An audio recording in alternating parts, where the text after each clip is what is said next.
Hello students, स्वागत है coaching विज्ञान क्लास में। तो कैसे आप लोग? उम्मीद है कि लोग स्वस्थ और मस्त होंगे और आपकी प्रिपरेशन अच्छे से चल रही होगी। देखिए, आज हम बहुत ही बेहतरीन टॉपिक बात करने वाले हैं, यानी जो कि सभी स्टूडेंट के लिए बहुत महत्वपूर्ण होता है। मतलब वो साइंस से अगर है, अगर वो केमिस्ट्री पढ़ रहे हैं, तो केमिस्ट्री अगर पढ़ रहे हैं तो उनके लिए बहुत जरूरी टॉपिक होता है ये। ठीक है, ये इसमें देखिए लिखा है class 10th UP board, but अगर आप क्लास 11th में हो, क्लास 12th में भी हो या क्लास 9th में ही हो, तो 9 से टू 12th के सभी स्टूडेंट्स के लिए यह लेक्चर होने वाला है। ठीक है, अगर आप इसको गलती से ओपन कर दियो तो सुन के जाओ, क्योंकि यह 9 से 12 तक के सभी बच्चों के लिए काफी इंपॉर्टेंट टॉपिक है। यानी ये आपका, इसका नाम है ऑक्सीकरण तथा अपचयन अभिक्रिया। देखिए, ऑक्सीकरण अपचयन को एक साथ मिलाकर इसको रहता है रेडॉक्स अभिक्रिया। क्या रहता है? रेडॉक्स अभिक्रिया। और रेडॉक्स अभिक्रिया आपको पता होना चाहिए, क्योंकि बहुत ज्यादा महत्वपूर्ण होती है। तो आज बहुत ही बेहतरीन टॉपिक हम बात करने वाले हैं, जिसका नाम है रेडॉक्स अभिक्रिया। लेकिन रेडॉक्स अभिक्रिया को समझने के लिए हम पहले ऑक्सीकरण और अपचयन को देखेंगे, फिर रेडॉक्स अभिक्रिया को देखेंगे। और ये देखिए आपके लिए बहुत ज्यादा इंपॉर्टेंट होना है। ठीक है, बोर्ड एग्जाम में से काफी अच्छा क्वेश्चन आ सकते हैं। इससे 1-2 नंबर के बहुविकल्पी क्वेश्चन बन सकते हैं और आपका लॉन्ग क्वेश्चन भी बन सकता है। तो चलिए बिना टाइम वेस्ट के सेशन को स्टार्ट करते हैं।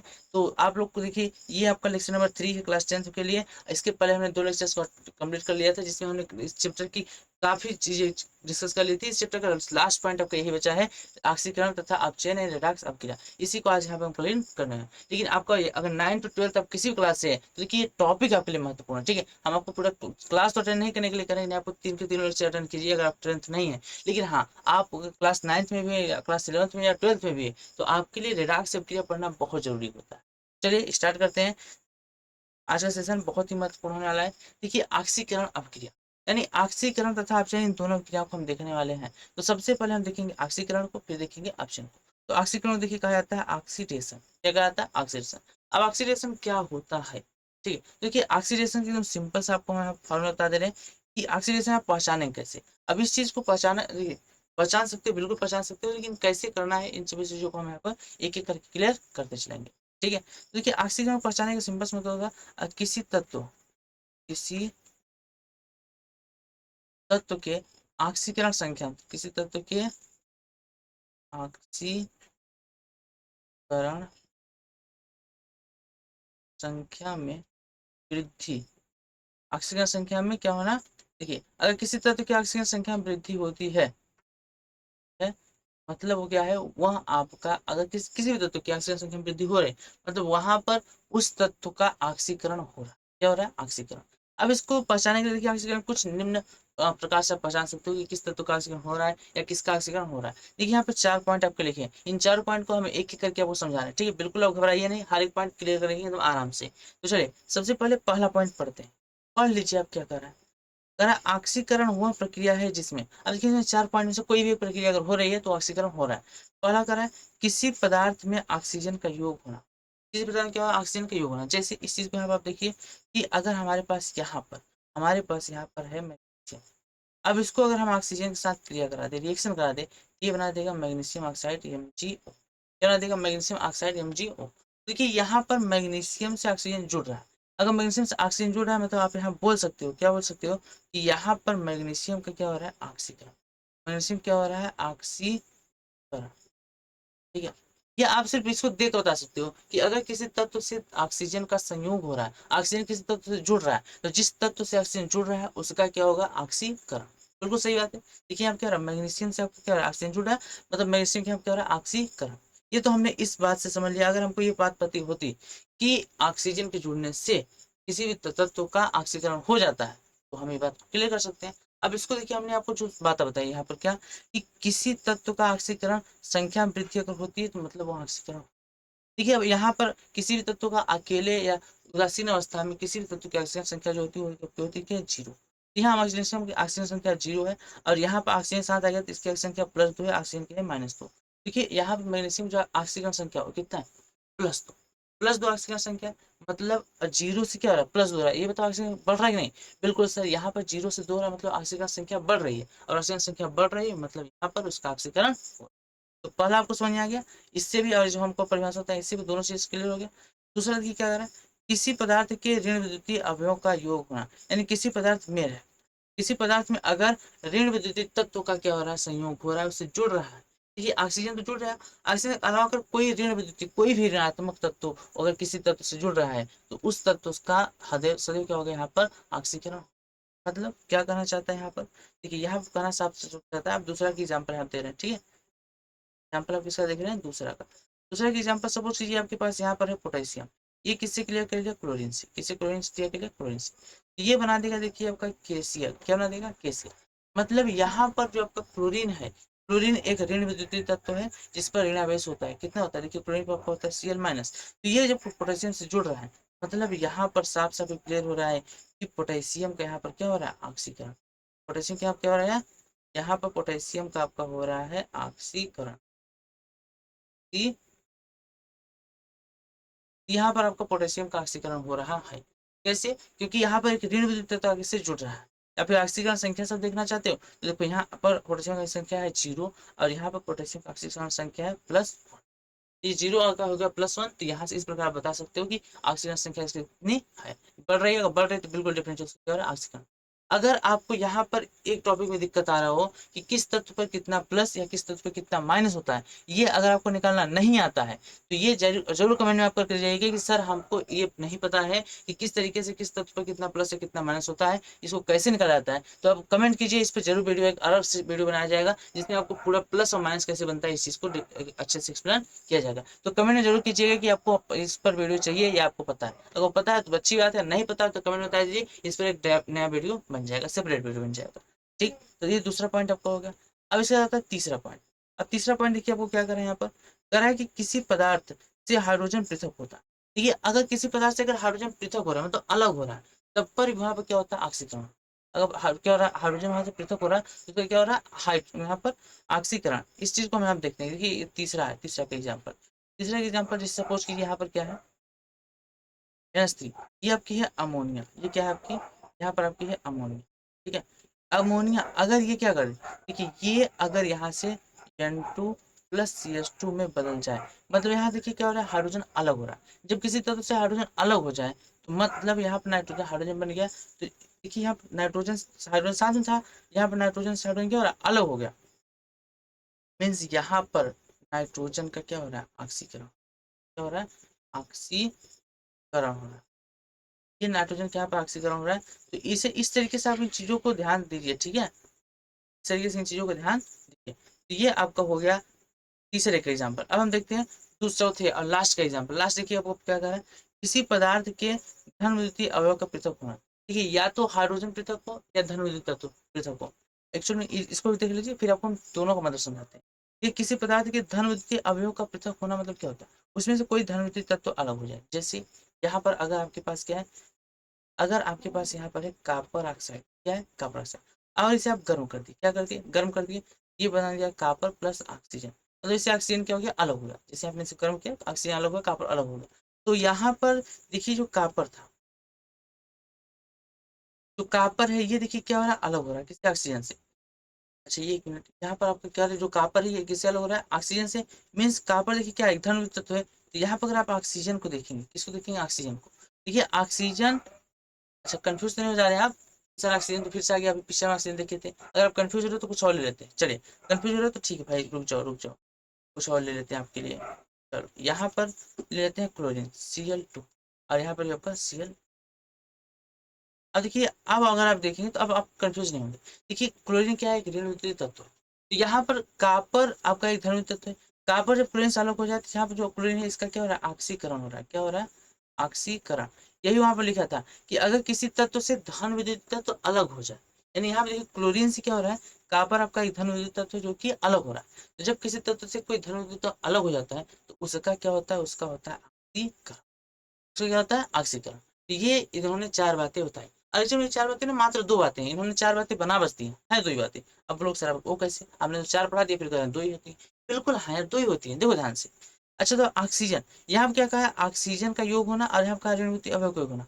अब आप ये बताओ ऑक्सीजन पर कैसा आयन होता है, ऑक्सीजन पर ऋणावेश आयन होता है, ऋण विद्युतीय होता है। ऑक्सीजन खुद ऋण विद्युतीय है, और फिर कह रहा है ऋण विद्युत ऑक्सीजन के अलावा किसी अन्य ऋण विद्युतीय तत्व से, यानी सब मिला जुला कर कहना चाहता है अगर कोई तत्व माइनस वाले से या ऋणात्मक आयन से कभी भी जुड़ता है तो उस तत्व का ऑक्सीकरण क्या होता है, ऑक्सीकरण। या दूसरा देखो कह रहा है हाइड्रोजन पृथक होता है या धन विद्युत तत्व पृथक होते हैं। मतलब हाइड्रोजन देखिए होता है प्लस चार्ज, मतलब धनायन होता है। अब धनायन हो हाइड्रोजन या कोई अन्य तत्व हो जो कि धनायन हो, हाइड्रोजन या कोई अन्य धनायन किसी तत्व से जब अलग होंगे तब पर भी उसका क्या होगा, ऑक्सीकरण। क्या होगा, ऑक्सीकरण। ये आपका होता है ऑक्सीकरण, समझ में आ गया। इसका जस्ट अपोजिट होता है अपचयन। इसका जस्ट अपोजिट क्या होता है, अपचयन। देखिए ऑक्सीकरण में क्या होता है, यहाँ पर ऑक्सीजन संख्या में वृद्धि हो रही थी, और अपचयन में क्या होगा, अब देखिए इसको खत्म करते हैं, अपचयन पढ़ते हैं।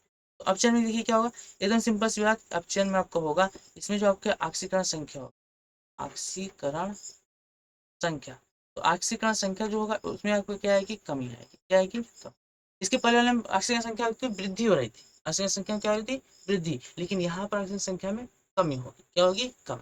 देखिए अब जन्म प्रक्रम है जिसमें पहला कार्य है किसी पदार्थ में हाइड्रोजन का संयोग, किसी पदार्थ में क्या हो जाए, हाइड्रोजन का संयोग हो जाए तो उसका हो जाता है अपचयन। एग्जाम्पल आप देख लो यहाँ पर, जैसे हाइड्रोजन को आप करा दो क्लोरीन के साथ रिएक्शन, किसके साथ, क्लोरीन के साथ, ये बना देता है क्या, HCl, क्या रहता है, HCl। तो यहाँ पर देखिए हाइड्रोजन क्लोरीन से जुड़ रहा है, किसके साथ जुड़ रहा है, क्लोरीन के साथ।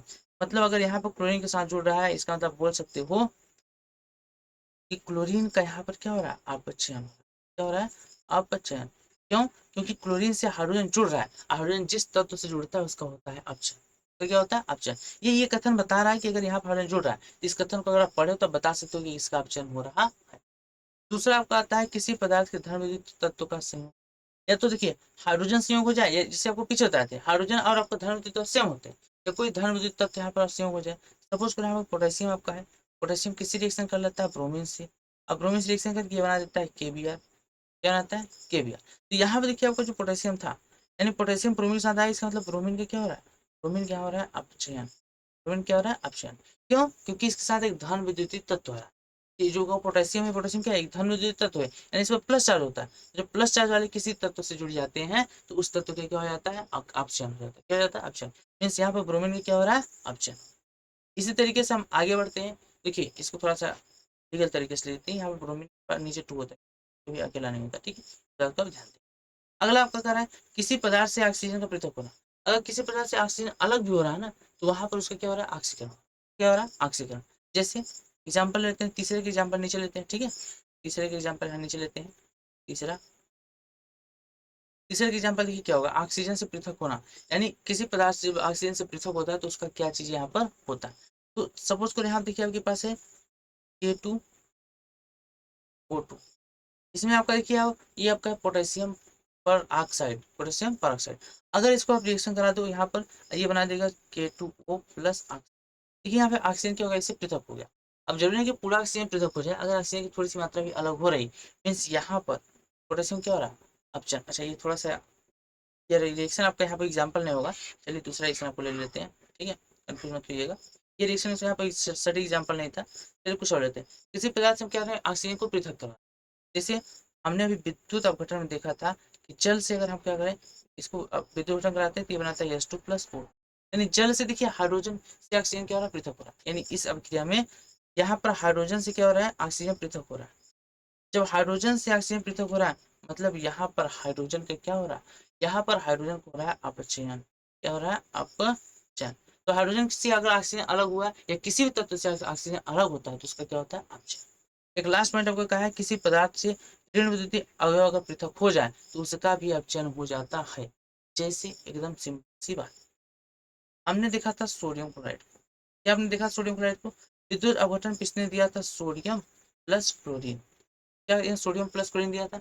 अब ये बताओ क्या यहाँ सोडियम से क्लोरीन अलग हो रही है, हाँ हो रही है सर। इसका मतलब यहाँ पर जो सोडियम है, सोडियम का क्या हो रहा है, सोडियम का यहाँ पर हो रहा है अपचयन। सोडियम क्या हो रहा है, अपचयन। क्यों, क्योंकि यहाँ पर आपका क्लोरीन यानी कि ऋण विद्युत तत्व इससे अलग हो रही है। अगर किसी भी तत्व से कोई ऋण विद्युतीय या ऋणात्मक आयन वाला तत्व अलग होता है तो उसका क्या हो जाता है, अपचयन। सही है, क्योंकि आपकी थी अपचयन और ऑक्सीकरण अभिक्रिया। इसका एकदम सिंपल आप ध्यान में रखेंगे, अगर ऑक्सीकरण संख्या को आप ध्यान रख सकते हैं तो आप देख कर ही बता देंगे किसका अपचयन और किसका ऑक्सीकरण। ठीक है, आपको बहुत ज्यादा चीज याद रखने की जरूरत नहीं पड़ेगी कि ऑक्सीजन संयोग हो रहा है, हाइड्रोजन संयोग हो रहा है, या हाइड्रोजन वियोजन हो रहा है, मतलब इस तरीके की कोई भी चीज आपको याद रखनी नहीं है। बस आपको अगर ऑक्सीजन संख्या निकालना आता है, लिखना आता है, तो आप बस देख कर बता दोगे किसका अपचयन और किसका ऑक्सीकरण। ठीक है, तो ये आपका ऑक्सीजन अपचयन था, परिभाषा हो गया। अब हम इसको थोड़ा आगे बढ़ते हैं। इसका देखिए आता है ऑक्सीकरण। अच्छा देखिए ऑक्सीकरण और अपचयन ये दो शब्द हैं, और दो शब्द और आते हैं, एक आता है आपका ऑक्सीकारक और एक आता है आपका अपचायक। तो ऑक्सीकारक क्या होता है? तो वे पदार्थ जो अन्य पदार्थों का ऑक्सीकरण कर देते हैं या रासायनिक अभिक्रिया में स्वयं अपचयित हो जाते हैं, ऑक्सीकारक कहलाते हैं। अब इस चीज को देखिए, आपको थोड़ा सा डिटेल में बताते हैं। जैसे कह रहा है कोई पदार्थ है, उसका क्या हो रहा है, वहां पर खुद उसका अपचयन हो जा रहा है तो दूसरे को ऑक्सीकृत करता है। जैसे एकदम सिंपल सी बात लेते हैं, ठीक है। हम यहाँ पे लेते हैं, देखिए, हाइड्रोजन क्लोरीन, ये दोनों रिएक्शन कर रहे हैं, ये दोनों क्या कर रहे हैं, रिएक्शन, और ये बना रहे हैं, देखिए एच सी एसिड बना रहे हैं। अब देखिए इन पर अगर ऑक्सीजन संख्या की बात की जाए, तो ऑक्सीजन संख्या देखिए, हाइड्रोजन पे यहाँ पर है 0, यहाँ पर क्लोरीन पर भी 0। अब यहाँ पर हाइड्रोजन पर ऑक्सीजन संख्या +1, क्लोरीन पर है -1। अब आप ये बताओ कि किसकी ऑक्सीजन संख्या बढ़ रही है? देखिए यहाँ पर एकदम डिटेल में, ठीक है, बिल्कुल भी आपको घबराना नहीं है। यहाँ पर देखिए जो हाइड्रोजन है, इसकी ऑक्सीजन संख्या बढ़ रही है, मतलब इसका हो रहा है ऑक्सीकरण। इसका क्या हो रहा है? ऑक्सीकरण हो रहा है। और जो क्लोरीन है, इसकी संख्या घट रही है, मतलब इसका हो रहा है अपचयन। क्या हो रहा है? अपचयन। ऊपर वाले को हो रहा है ऑक्सीकरण, नीचे वाले क्या हो रहा है? अपचयन। तो इस चीज को आप यहाँ पर क्लियर कर सकते हैं कि ऑक्सीकरण हो रहा है और ये हो रहा है अपचयन हो रहा है। अब इसको आगे बढ़े तो देखिए, इसके आगे हम आप क्या कर सकते हैं कि अब किसका ऑक्सीकरण हो रहा है, किसका अपचयन हो रहा है? तो यहाँ पर ऑक्सीकरण देखिए हो रहा है किसका? हाइड्रोजन का। अपचयन किसका हो रहा है? क्लोरीन। देखो कहा हुआ पता है, जो अन्य पदार्थों को ऑक्सीकृत कर देते हैं, मतलब क्लोरीन हाइड्रोजन को ऑक्सीकृत कर दे रहा है। क्लोरीन क्या कर दे रहा है? हाइड्रोजन को ऑक्सीकृत कर दे रहा है, जो खुद अपचयित हो जाए। देखो क्लोरीन की क्या हो रहा है? अपचयन हो रहा है, मतलब क्लोरीन खुद अपचयित हो रही है और हाइड्रोजन क्या हो रहा है? ऑक्सीकृत हो रहा है। यहाँ पर क्लोरीन आपका क्या है? यहाँ पर जो आपका क्लोरीन है, यहाँ पर क्लोरीन आपका है ऑक्सीकारक। क्या है? ऑक्सीकारक। क्लोरीन क्या है आपका? ऑक्सीकारक। क्यों? क्योंकि इसका खुद का अपचयन हो जा रहा है, लेकिन यह दूसरे का क्या कर रहा है? ऑक्सीकरण। जो दूसरे का ऑक्सीकरण करते हैं उनको कहा जाता है ऑक्सीकारक। अब इसी के जस्ट अपोजिट होता है आपका अपचयन। अपचयक, अपचायक। देखिए अपचायक क्या होता है, शब्द समझिए यहाँ पर। देखिए लिखा है अपचायक, यानी वे पदार्थ जो अन्य पदार्थों का अपचयन करते हैं, स्वयं रासायनिक क्रिया में ऑक्सीकृत हो जाते हैं, अपचायक कहलाते हैं। यानी अगर किसी रासायनिक क्रिया में कोई खुद ऑक्सीकृत होकर दूसरे को अपचयित कर रहा है, तो वह क्या होगा? अपचायक। अब इसको भी इसी रिएक्शन समझ लीजिए आप। देखिए यहाँ पर हाइड्रोजन क्या हो रहा है? ऑक्सीकृत हो रहा है, हाइड्रोजन क्या हो रहा है? ऑक्सीकृत। और इसकी वजह से क्लोरीन क्या हो रहा है? अपचयन हो रहा है। क्लोरीन क्या हो रहा है? अपचयन। मीन्स यहाँ पर जो आपका हाइड्रोजन है, यहाँ पर हाइड्रोजन ये आपका क्या है? ये है अपचायक। ये क्या है? अपचायक। समझ में आया कि नहीं? समझ में आया नहीं? जल्दी बताओ, देखो फिर से समझो। यहाँ पर देखिए हाइड्रोजन का क्या हो रहा है? ऑक्सीकरण हो रहा है, तो इसको और अपचयन हो रहा है क्लोरीन का, मतलब क्लोरीन खुद अपचयित होकर हाइड्रोजन का ऑक्सीकरण करा रहा है। तो ऑक्सीकरण करा कौन रहा है? क्लोरीन। तो यहाँ पर क्लोरीन आपका हो गया ऑक्सीकरण। इसी तरीके से देखिए हाइड्रोजन का हो रहा है यहाँ पर ऑक्सीकरण, लेकिन क्लोरीन क्या हो रहा है? अपचयन। तो क्लोरीन को अपचयन कराने के लिए ऑक्सीजन हाइड्रोजन खुद ऑक्सीकृत हो जा रहा है, तो ये आपका क्या हो जाएगा? अपचयन। यानी जो खुद ऑक्सीकृत होकर दूसरे को अपचयित कर दे वो अपचायक होता है, और जो खुद ऑक्सीकृत होकर दूसरे को खुद आपका अपचयित होकर दूसरे को ऑक्सीकृत कर देते हैं, उसे बोलते हैं ऑक्सीकार। ये दोनों एग्जाम्पल समझ में आ गया, दोनों शब्दों को मतलब समझ में आ गया। चलिए अब हम बढ़ते हैं आज का जो मेन हेडिंग है, मेन टॉपिक है, रेडॉक्स अभिक्रिया। मतलब बहुत ही महत्वपूर्ण टॉपिक है रेडॉक्स अभिक्रिया। ये क्या होता है सर? तो रेडॉक्स अभिक्रिया क्या होती है? बहुत सिंपल सी बात है। देखिए वह अभिक्रिया जिसमें ऑक्सीकरण तथा अपचयन प्रक्रम एक ही समय पर घटित होते हैं, रासायनिक देखिए इसको ऑक्सीकरण अपचयन अभिक्रिया या अपचयोपचय अभिक्रिया या रेडॉक्स अभिक्रिया कहते हैं। ऑक्सीकरण अपचयन, अपचयोपचय या रेडॉक्स अभिक्रिया किसे कहते हैं? जब ऑक्सीकरण और अपचयन दोनों एक साथ किसी अभिक्रिया में हो रहे हैं। जैसे पीछे भी हमने देखा क्लोरीन हाइड्रोजन वाले, यहाँ पर क्या ऑक्सीकरण अपचयन दोनों। लेकिन अब हम कुछ और एग्जाम्पल लेते हैं, ठीक है। देखिए यहाँ पर हम एग्जाम्पल लेते हैं जिंक का। जिंक और ये आपको बना देते हैं कॉपर सल्फेट। ये रिएक्शन करके हम बना रहे हैं, देखिए zinc sulphate, zinc sulphate plus copper, zinc sulphate plus copper. अब देखिए यहाँ पर क्या हो रहा है, ये आपका क्या हो रहा है? जिंक, ये है, और ये आपका है कॉपर। तो अच्छा बताओ आप कैसे समझोगे?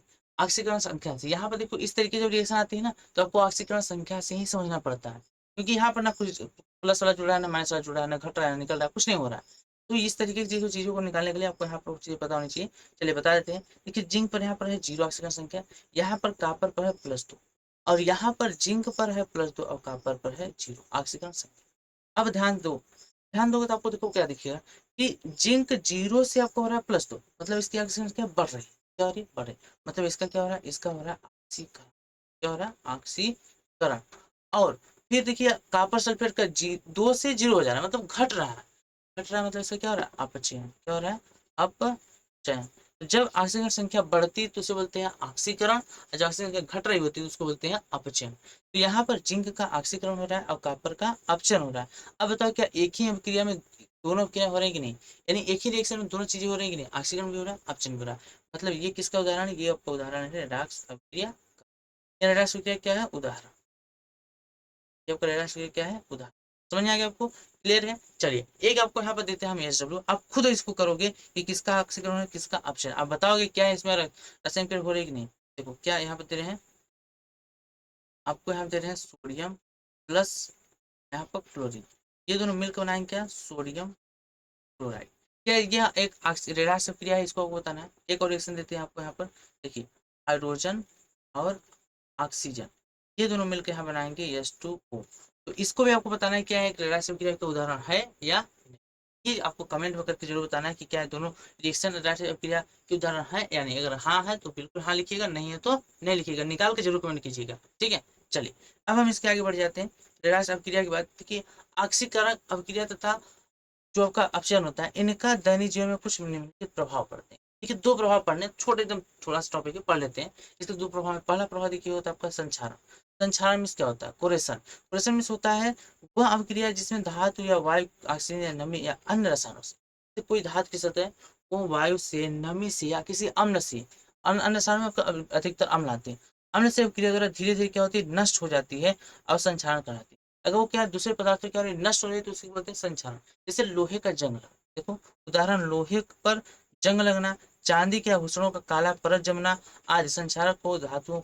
अब देखिए ये सब क्या है, ये सभी संक्षारण के आपका उदाहरण है। लोहे पर जो जंग लगता है नमी कारण, आपका चांदी काली हो जाती है किसका, अम्ल के कारण। तो ये क्या उदाहरण है संक्षारण के। इनको रोका कैसे जा सकता है, देखिए संक्षारण को धातुओं पर पेंट करके मिश्रित धातु बनाकर या अन्य धातु परत चढ़ाकर रोका जा सकता है। जैसे लोहे पर जिंक की परत चढ़ा के उसको रोका जाता है संक्षारण से, या इसको पेंट कर दिया जाए या फिर इसको मिश्रित धातु बना दिया जाए तो इस पर कोई अवसर नहीं।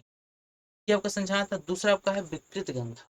ये क्या होता है, देखिए विकृत गंध आपके दैनिक जीवन से बहुत ज़्यादा रिलेट करता है। क्या आप अभी खुद अभी बताओ, अभी भी आप जो पैकेट खाते होगे क्या बोलते हैं उसको, कुरकुरे का, या फिर आप और मतलब बहुत सारे पैकेट्स आते हैं जो खाने वाले 5 रुपये 10 रुपये मिलते हैं आपको, ठीक है, कुरकुरे लाई चना इस तरह की बहुत सारी चीज़ें मिलती हैं। तो उनके जो पैकेट होते हैं, उन पैकेट में देखो आप गैस भरा होता है, क्या भरा होता है, क्या बता सकते हो कौन सा गैस भरा होता है, तो उन पैकेटों में भरा होता है नाइट्रोजन गैस। कौन सा गैस भरा होता है, नाइट्रोजन गैस। अब वो नाइट्रोजन गैस उसमें क्यों भरते हैं, आपने कभी सोचा, जो चिप्स आते हैं उन चिप्स के अंदर क्या होती है, नाइट्रोजन गैस भरी होती है, क्यों उसको भरा जाता है, देखिए इसलिए भरा जाता है ताकि वो अधिक समय तक सही रह पाए, खराब ना हो, यानी उसको खराब होने से बचाने के लिए उसे नाइट्रोजन गैस भरी जाती है। क्यों, क्योंकि यहाँ पर ऑक्सीजन की उपस्थिति में उसका ऑक्सीकरण हो जाता है, यानी ऑक्सीकारक प्रक्रिया यहाँ पर आ जाती है जिससे वो नष्ट हो जाता है, खराब हो जाता है। देखिए यहाँ पहले लिखा है कि खाद्य पदार्थों में उपस्थित तेल या वसा वसी वाष्पशील प्रकृति वाले मंद धीमे ऑक्सीकृत से उनका स्वाद और गंध बदल जाता है। यानी अगर उनका ऑक्सीकरण हो गया तेल वसा का तो उनका स्वाद और गंध दोनों बदल जाता है, इसे हम बोलते हैं विकृत गंधा। गंध में अगर विकृति आ गई, बदल गया, परिवर्तन आ गया, उसकी बोलते हैं विकृत गंधा कहलाती है। विकृत गंधा का कारण है वायु ऑक्सीजन होता है, यानी अगर वायु का ऑक्सीजन, इससे ये बताओ अगर उसमें नाइट्रोजन गैस ना भर जाए तो बाहर को ऑक्सीजन उसमें चला जाएगा। अब बाहर का ऑक्सीजन उसमें चला गया तो क्या हो जाएगा, उसको ऑक्सीकृत कर देगा, ऑक्सीकृत कर देगा, उसका स्वाद बदल जाएगा, उसका रंग गंध बदल जाएगा, वो खुद हानिकारक हो जाएगा, ठीक है। तो ये ऑक्सीकरण के कारण विकृत गंध तथा खाने योग्य नहीं रह जाते हैं। उदाहरण पानी तथा पनीर खुला रखने पर विकृत गंध देने लगते हैं। वो कहते हैं गर्मी। गर्मी में अगर आप पानी को या तो पनीर को खाली स्थान पे खुले स्थान पे से रख दो तो उसमें से देखोगे आप कभी कुछ समय बाद क्या होती है, गंध आना शुरू हो जाती है, क्योंकि वो बहुत ज़्यादा प्रदूषित हो जाती है। और याद रखिए गर्मी के मौसम में बहुत सारे धूल मिट्टी कण उड़ते हैं, वो आपके बहुत सारे उसमें बैक्टीरिया होती हैं जो गंदगी को ज़्यादा फैलाती है। आगे विकृत गंधा को निम्न विधियों से रोका भी जा सकता है। इन विधियां कौन कौन सी हैं जिनसे हम रोक सकते हैं इन चीज़ों को, चलिए देख लेते हैं। खाद्य पदार्थों को वायुरोधी बनाकर, पहली चीज जिसमें हम खाना रखते हैं उनको वायुरोधी बनाया जाए, उसमें ऐसा नहीं कि हवा हमेशा इंटर कर रहा है, प्रवेश कर रहा है, वायुरोधी होना चाहिए। दूसरा, निम्न ताप पर पके हुए भोजन का प्रशीतन होना चाहिए। और भोजन को ना लगभग फ्रिज में रख देते हो खाना खाने के बाद, ठीक है, शाम को तो फ्रिज में ही रखना चाहिए ताकि वो प्रशीतन रूप में ठंडा हो सके, क्योंकि देखिए टेम्परेचर जब लो होता है तो वहाँ कोई बैक्टीरिया एक्टिव नहीं रहती, तो बैक्टीरिया जब एक्टिव नहीं रहती तो हमारा भोजन सुरक्षित रहता है, लेकिन बैक्टीरिया आ गए तो भोजन क्या होता है, असुरक्षित हो जाता है, या बोल सकते हो खाने योग्य नहीं रह जाता। तीसरा, खाद्य पदार्थ जैसे आलू चिप्स इत्यादि को पैकिंग में ऑक्सीजन को हटाकर उसके स्थान पर नाइट्रोजन गैस भर देते हैं। देख रहे हो ना, ऑक्सीजन हटा के क्या कर देते हैं, नाइट्रोजन गैस भर देते हैं, जिससे वो साफ और सुथरा बने। नेक्स्ट पॉइंट है, खाद्य पदार्थों तथा पके हुए भोजन को सीधे सूर्य के प्रकाश के संपर्क से बचाना चाहिए। क्योंकि जो खाने वाली चीजें हैं या भोजन है, उसको डायरेक्ट सूर्य के प्रकाश में भी नहीं रखना चाहिए, क्योंकि सूर्य के प्रकाश में भी बहुत सारी बैक्टीरिया एक्टिव हो जाती हैं, जो हमें नुकसान पहुंचा सकती हैं। हमारे शरीर क्या हो सकता है, तबीयत खराब हो सकती है। इसलिए सूर्य के प्रकाश में खाने योग्य पदार्थों को सीधे नहीं रखना चाहिए। ठीक, तो ये आपका था विकृत तथा। समझ में आ गया। तो ये आपका था इस चैप्टर का लास्ट पॉइंट। अब इसके चैप्टर पूरा हो गया है खत्म। तो आज से ये आपका चैप्टर नंबर फर्स्ट जो था आपका कंप्लीट टोटली कंप्लीट हो चुका है, जिस लेक्चर नंबर 3। तो अगर आपने पिछले लेक्चर्स नहीं देखे हैं तो उनको जाकर जरूर देखिएगा, डिस्क्रिप्शन लिंक मिल जाएगा आपको। ठीक है, आज के सेशन यहीं रखते हैं। अब ये आपका चैप्टर कंप्लीट हो चुका है, तो इस चैप्टर को अच्छे से पूरा पढ़िए, रिवाइज कीजिए और इसके क्वेश्चन से प्रैक्टिस कीजिए। अगर कोई भी प्रॉब्लम आए तो आकर कमेंट में बताइए कि हमको इस टॉपिक की प्रॉब्लम आ रही, फिर हमको उसका सोल्यूशन देकर आए। ठीक है, तब तक मिलते हैं नेक्स्ट क्लास में, तब तक दूसरे चैप्टर के साथ। तब तक इसको पढ़िए, अच्छे से क्वेश्चन प्रैक्टिस कीजिए। अगर कोई भी दिक्कत है तो कमेंट जरूर कीजिए। और हाँ, आपको ये पढ़ाया हुआ अगर पूरा पीडीएफ फॉर्मेट चाहिए तो JP science classes Telegram channel का लिंक आपको डिस्क्रिप्शन में मिल जाएगा, वहाँ उसको ज्वाइन कर लीजिए। आपको सभी पीडीएफ फॉर्मेट में हर एक चीज़ मिल जाएगी, जिससे आप अच्छा सा नोट्स बना सकते हैं। ठीक है, तो मिलते हैं नेक्स्ट सेशन, तब तक के लिए टाटा बाय बाय।